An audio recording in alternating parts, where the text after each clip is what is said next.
Shalom adik-adik, bagaimana kabarnya? Kak Bella berharap adik-adik tetap dalam keadaan sehat ya. Adik-adik, hari ini kita akan belajar tentang penemu sepeda. Dia adalah salah satu penemu yang paling berpengaruh di dunia. Siapakah dia? Namanya adalah Baron Drais.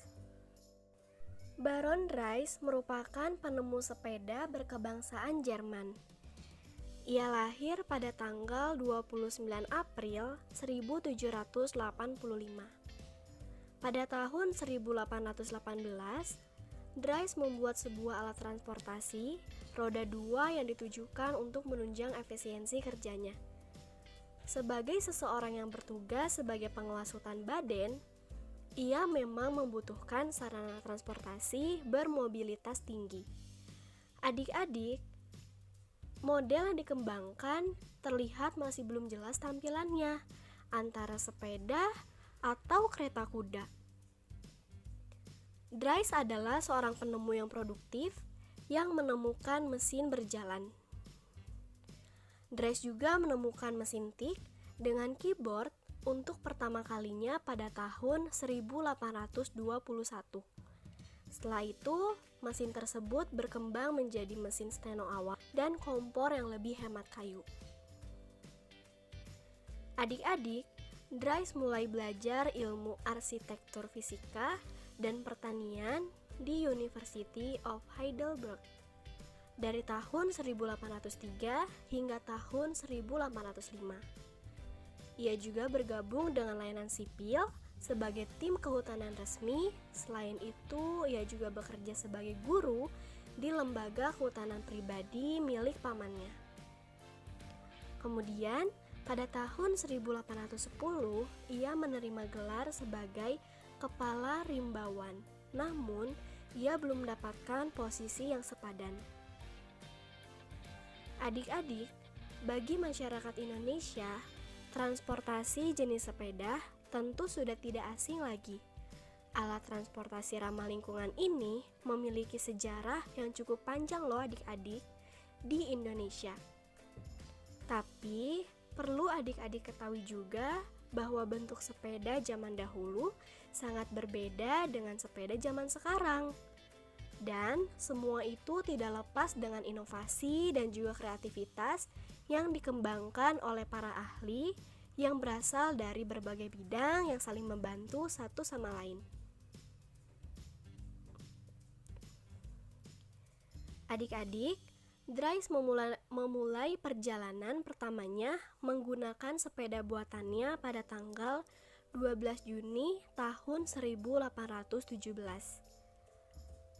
Ia berangkat dari kota Mannheim menuju ke kota Relishaus. Lalu ia melanjutkan perjalanan dari kedua kota tersebut menuju ke kota Baden pada tahun 1817. Adik-adik, pada saat itu masyarakat belum mengenal sepeda. Jadi, Drais dilaporkan bisa melaju dengan cepat. Berkat dari perjalanannya dengan sepeda ciptaannya itu, banyak media yang meliputinya pada saat itu. Pada saat itu, media yang masih populer adalah koran. Drais dimuat di koran lokal Jerman di tahun 1817. Namanya terkenal di koran. Akan tetapi adik-adik, sayangnya popularitas Drais tidak berlangsung lama.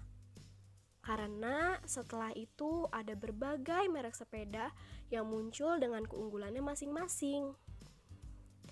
Hal tersebut kemudian perlahan menggeser popularitas Drais. Tetapi Drais tidak pantang menyerah. Ia selalu berusaha sehingga popularitasnya menjadi semakin ramai hingga berkembang sampai ke berbagai negara. Di Indonesia sendiri, popularitas sepeda dikenalkan oleh bangsa Belanda pada zaman kolonial. Orang-orang Belanda membawa sepeda buatan Eropa untuk dijadikan sebagai alat transportasi ketika melakukan penjajahan di Nusantara. Lalu Drais meninggal pada tahun 10 Desember 1851. Nah, adik-adik, dari pembelajaran hari ini kita dapat mengetahui tentang Dry sang penemu yang luar biasa, yang manfaatnya adik-adik nikmati hingga saat ini.